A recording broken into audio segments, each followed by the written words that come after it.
E bem-vindos. Hoje vamos mergulhar num dos maiores paradoxos de África, Angola.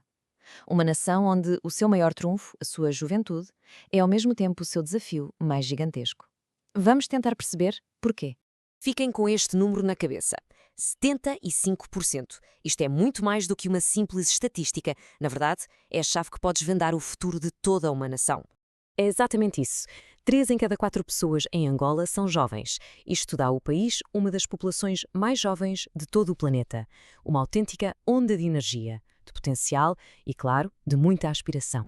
E é aqui que chegamos à pergunta central de tudo isto. Este enorme capital humano é o bilhete de ouro para um futuro próspero ou é o rastilho de uma bomba relógio social que está prestes a explodir? Vamos ver os dois lados da moeda. Ok, para percebermos a verdadeira dimensão deste desafio, temos de olhar para dentro. Qual é o grande conflito que define a juventude angolana hoje?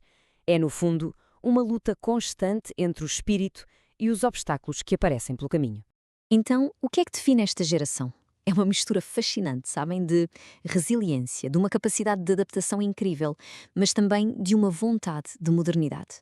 A educação é vista como a chave para subir na vida.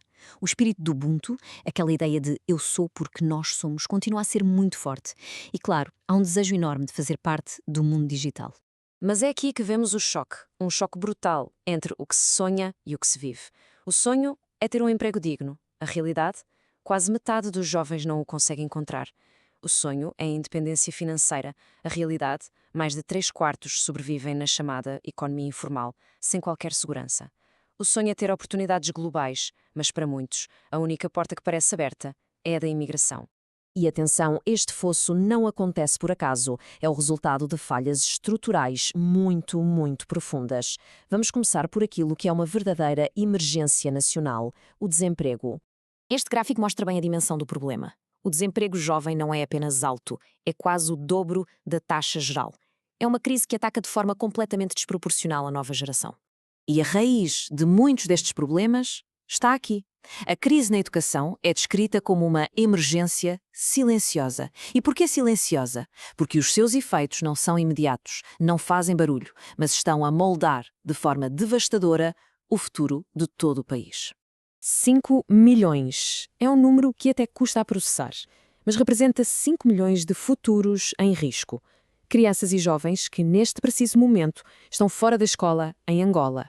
E parte da razão para isto é física. A infraestrutura pura e simplesmente não existe. Faltam 152 mil salas de aula por todo o país para conseguir acolher esta geração de estudantes. E se a falta de salas já é um problema grave, a falta de professores é uma catástrofe à espreita. Pensem nisto. Quase 91% dos professores que estão a dar aulas hoje querem sair da profissão. Isto já não é uma crise de recursos, é um colapso humano no coração do sistema. Portanto, o ponto aqui é que mesmo para quem consegue estar na escola, as condições são muitas vezes terríveis. Quer dizer, como é que se pode aprender sem livros, sem laboratórios para aulas de ciências ou, mais básico ainda, sem água potável? O sistema está a falhar em dar as ferramentas mínimas para o sucesso. Mas, no meio de toda esta crise, começam a aparecer sinais de esperança. A narrativa está, aos poucos, a mudar de foco, virando-se para soluções e iniciativas que podem, de facto, virar o jogo. Esta citação da primeira-dama angolana é absolutamente fundamental, porque sinaliza que, ao mais alto nível, há um reconhecimento de que investir na juventude não é um custo. Pelo contrário, é o investimento mais estratégico que o país pode fazer. E este investimento já está a dar frutos no terreno. Olhamos para o programa Minha Camba, que é um excelente exemplo. O que é que ele faz? Capacita raparigas para se tornarem elas próprias líderes e educadoras, ensinando outras jovens sobre saúde e dando-lhes ferramentas para o futuro profissional. É uma solução muito poderosa porque nasce dentro da própria comunidade e mostra que a mudança pode e deve ser construída de baixo para cima. E atenção, não é um caso isolado. Estamos a ver outras sementes a serem plantadas.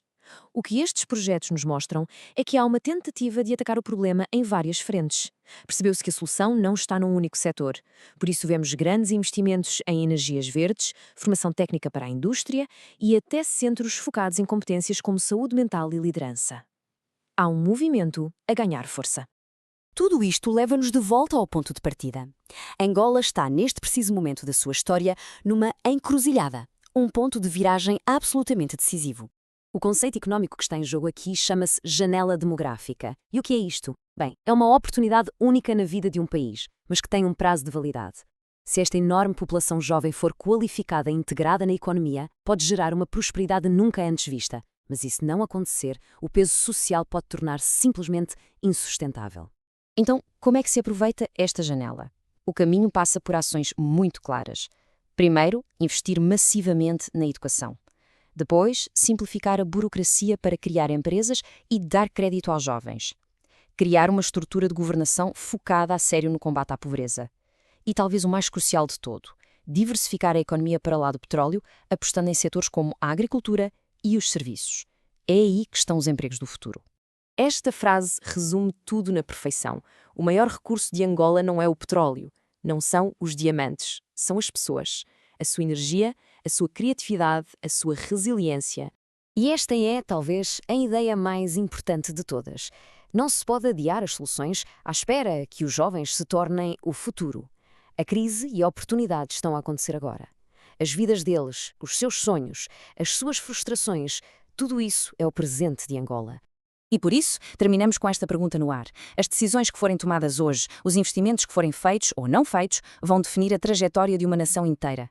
A resposta a esta pergunta vai ditar se a maior geração da história de Angola se vai se tornar o seu maior trunfo ou a sua maior tragédia.